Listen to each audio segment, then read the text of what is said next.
The following program may not be suitable for all audiences. Viewer discretion is advised. It is in our backyard. They live right next door to you. Hell was going on.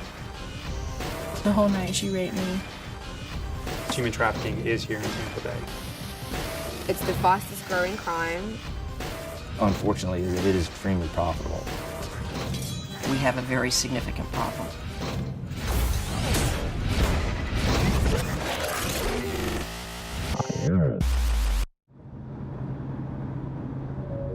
Human trafficking is everywhere. It's a global problem. It's a national problem. It's a state problem, and it's a local problem. If you want to close our eyes on it, you're never going to find it because it's beneath the surface. It's hard to understand how a human being can treat another human being like a commodity, like trash.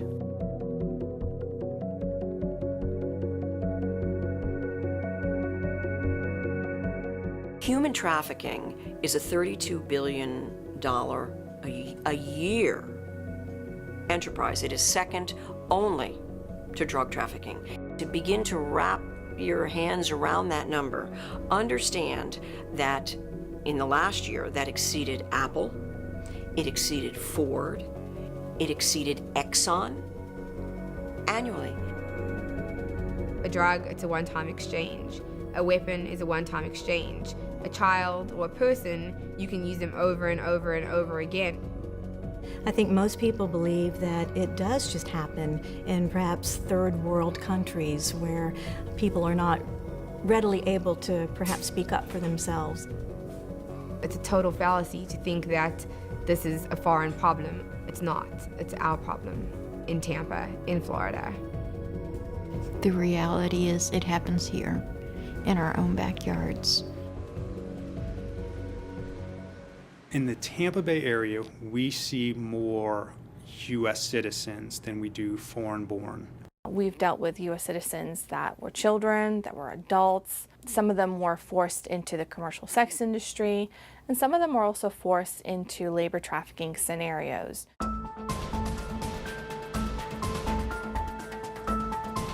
Florida is one of the largest hubs because we're a tourist destination.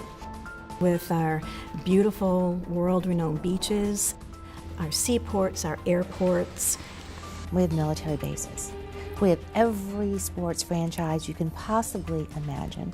We have the most beautiful hotels and convention centers. The hotel industry, the restaurant industry, unfortunately with that comes the sex industry as well. Hillsborough County has more strip clubs per capita than any other city in the United States. We have more adult entertainment facilities than we have McDonald's in the Tri-County area. Just like anything else, the sex industry is a cross-section of society. We see a lot of strip clubs where they are legitimate, tax-paying, law-abiding citizens. And then you have the other clubs that are operating completely outside the law, where human trafficking does exist, where our employees are the ones that are actually forcing the girls into prostitution.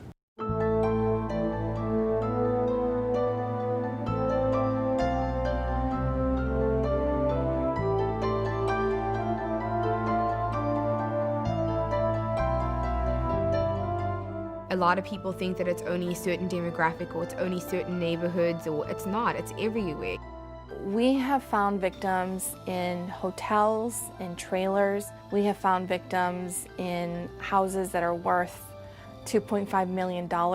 We have found victims in the kitchens of a Thai restaurant. These traffickers are out there recruiting. They're in our communities, they're recruiting over the internet. They're just looking for that person that they can control. I was really close to my dad. We had a really close bond. My dad was already a double amputee. I grew up kind of fast. Like, I didn't like hanging out with friends. I didn't like going to school because I wanted to be around my dad.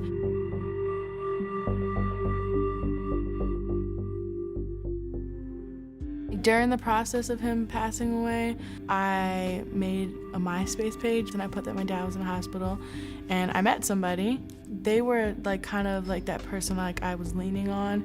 They understood, at least they told me they did. When my dad died, I just ended up running away.